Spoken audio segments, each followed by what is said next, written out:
For this afternoon, Barbara, Edwina, and I are here to speak on urban biodiversity, with the hope of enabling people in the field to encourage wildlife and plant diversity when designing and managing public spaces. Barbara is going to speak from the designer's perspective. Edwina will address the role that individuals play in embedding biodiversity thinking in professional practice, community, and life. And I will share what we've learned as landscape stewards at Brooklyn Bridge Park. Our hope is to pass along a realistic picture of what works and what doesn't work, and then, of course, how to do it. There you go.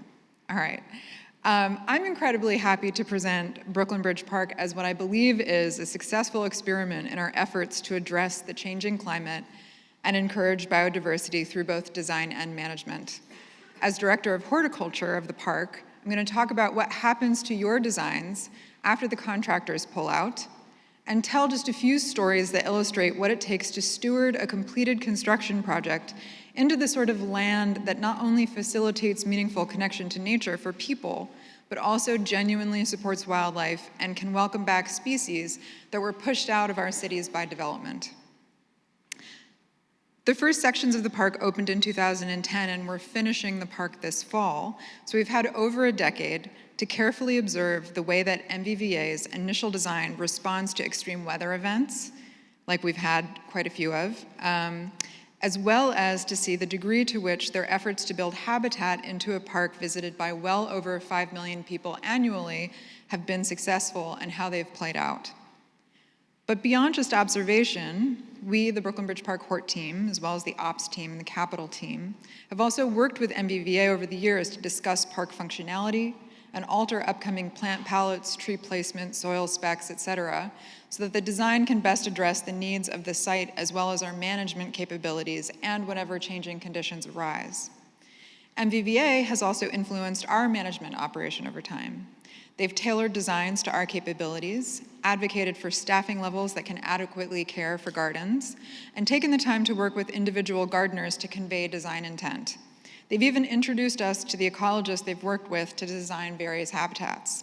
So there's been this element of adaptive evolution as the park has grown that we've all really benefited from, and I think that's a big reason why the park has ecologically thrived.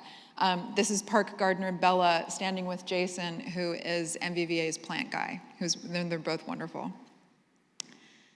So the park contains 16 acres of planted land, which excludes turf and includes freshwater wetlands like these, which capture and recirculate water for irrigation. We have saltwater wetlands that house blue crabs and juvenile black-crowned night herons. They also create a soft edge that mitigated wave forces during Hurricane Sandy. We have an abundance of meadows. We have 5 acres of meadows, which might not seem like a lot, but in the middle of a city, it is absolutely massive when you consider the possibilities for real ecological change.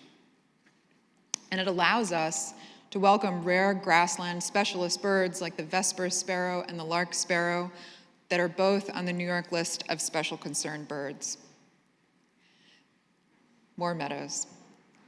But many of the beds in the park look like this. They're hedgerows that line paths and serve as windbreaks, and they're made up of a forest edge plant community.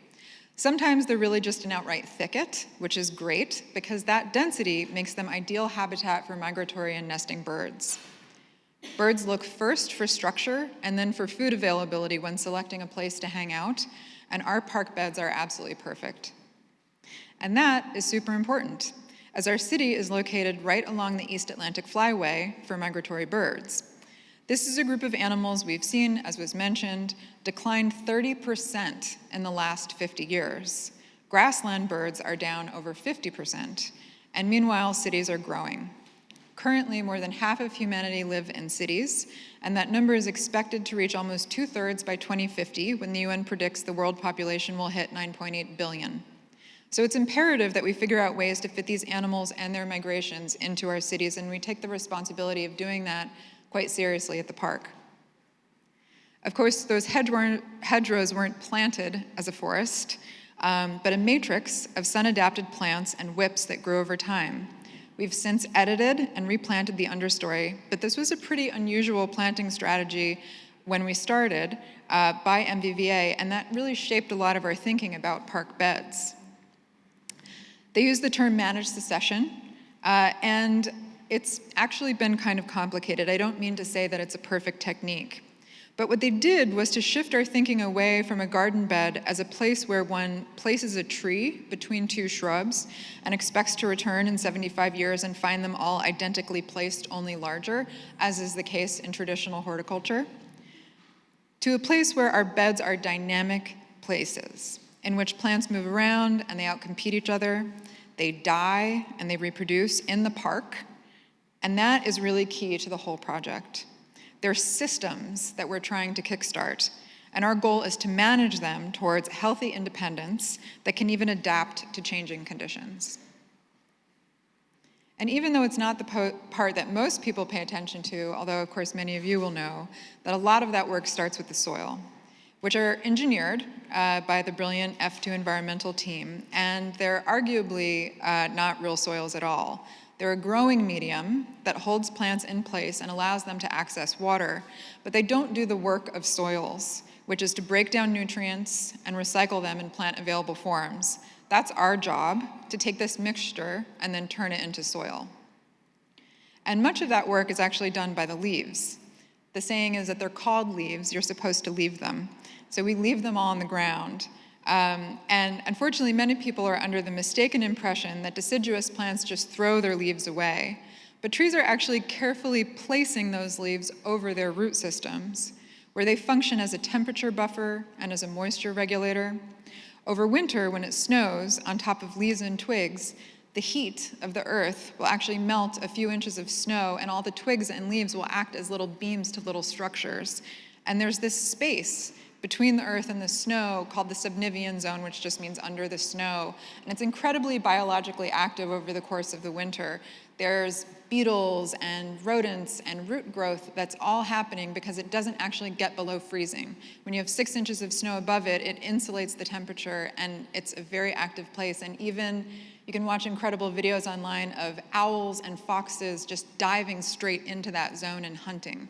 And so when you leave the leaves, you're allowing that to happen in your landscapes.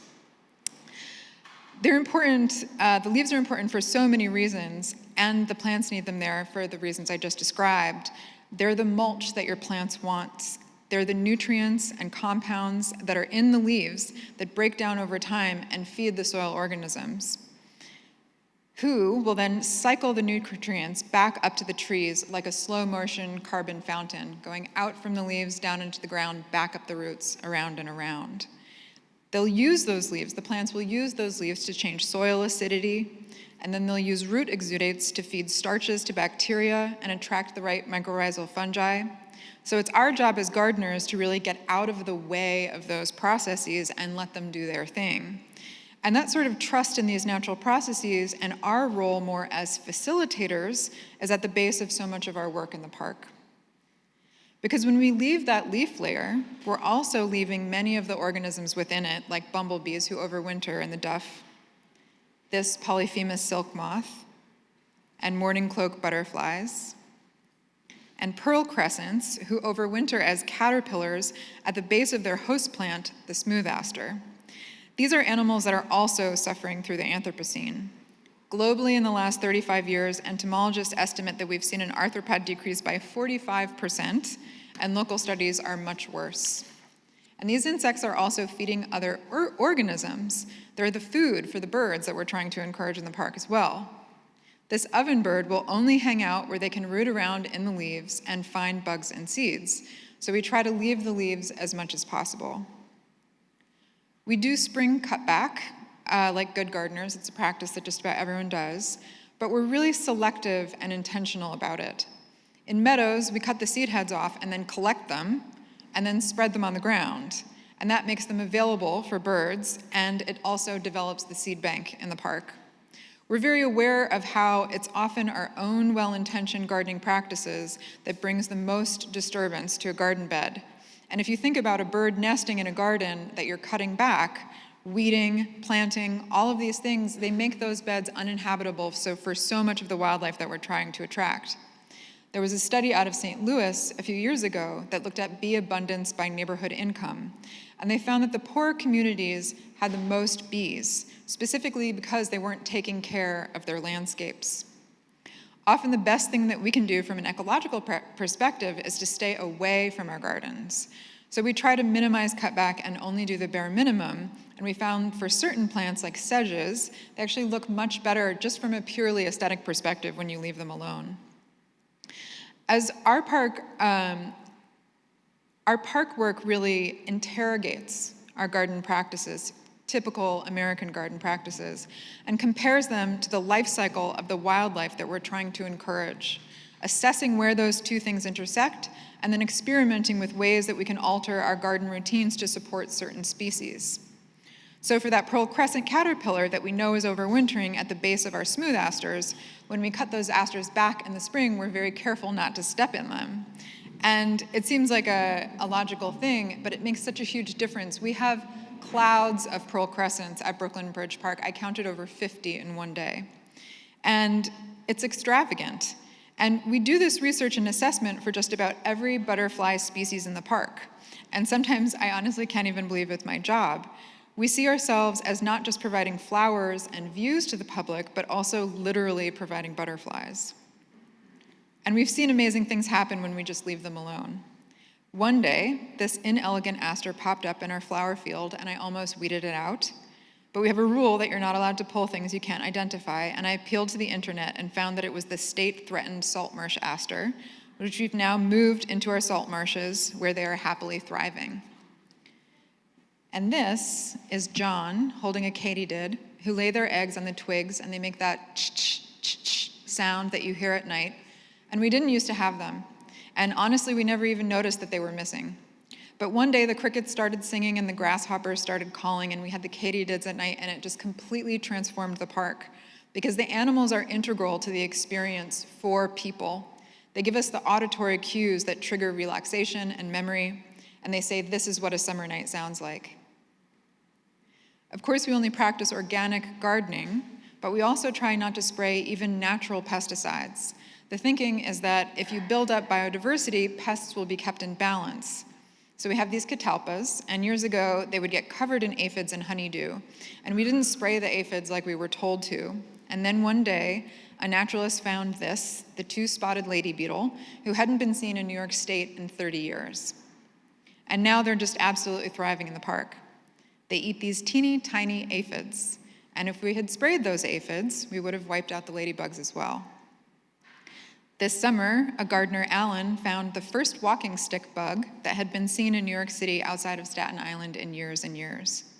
Part of the reason we keep finding these animals is because we're looking for them, but we are also intentionally attracting them.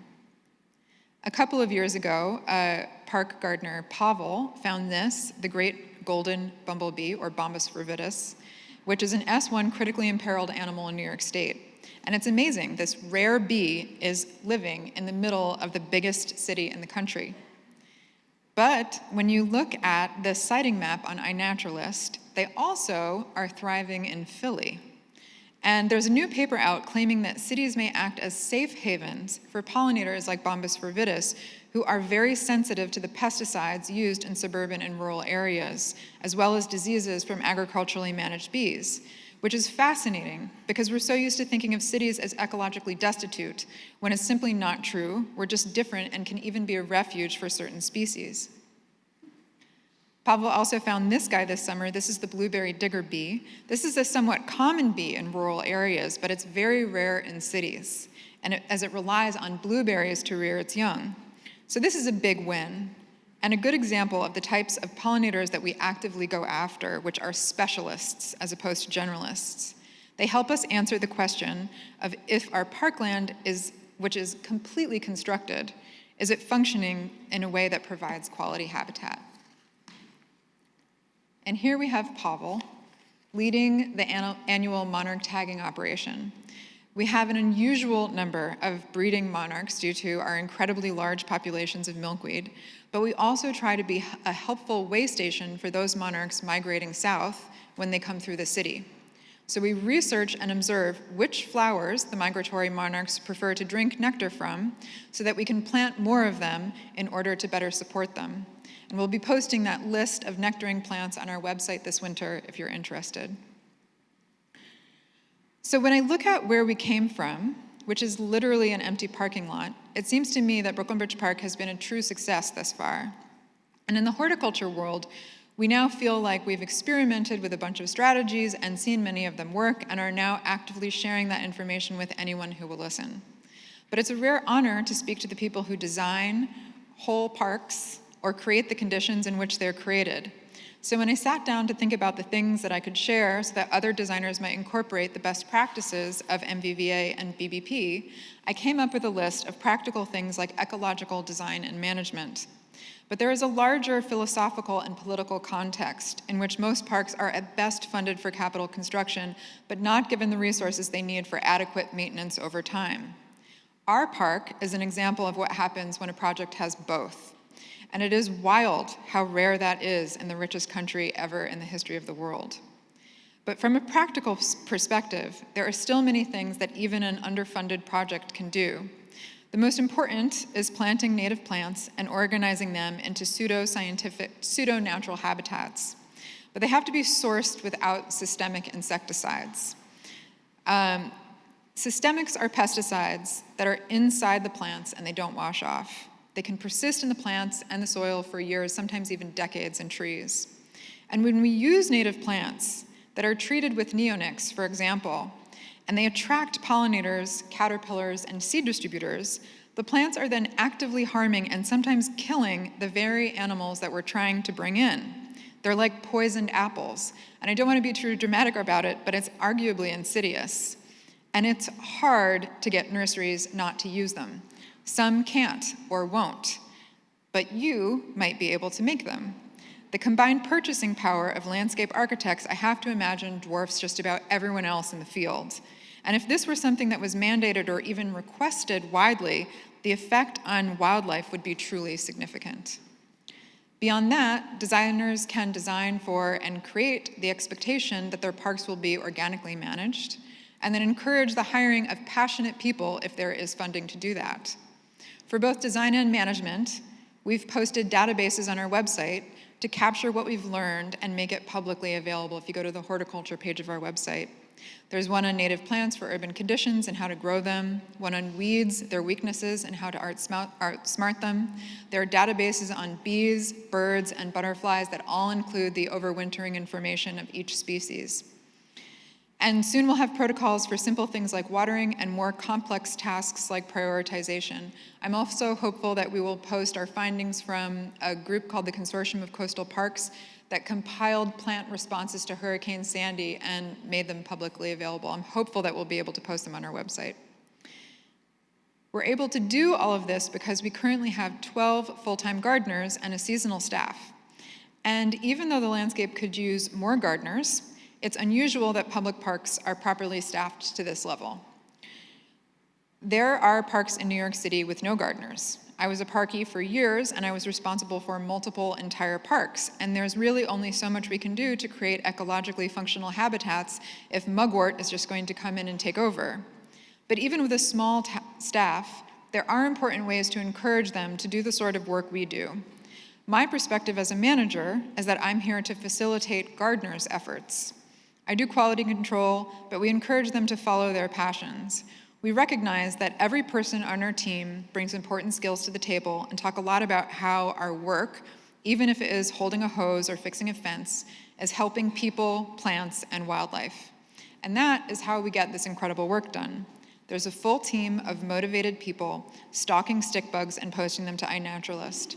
And we as a park try our best to treat them with respect and give them a great place to work. And that, as simple as it sounds, is pretty radical in the horticulture world, where all too often gardeners are treated as interchangeable sets of hands, maintaining designs that really necessitate editing. And it's part of a bigger conversation about the devaluation of manual labor, but my point here is that this isn't just about design. It's about respectful, adaptive management that fosters diversity when it comes to plants, when it comes to wildlife, but especially when it comes to people. Thanks so much.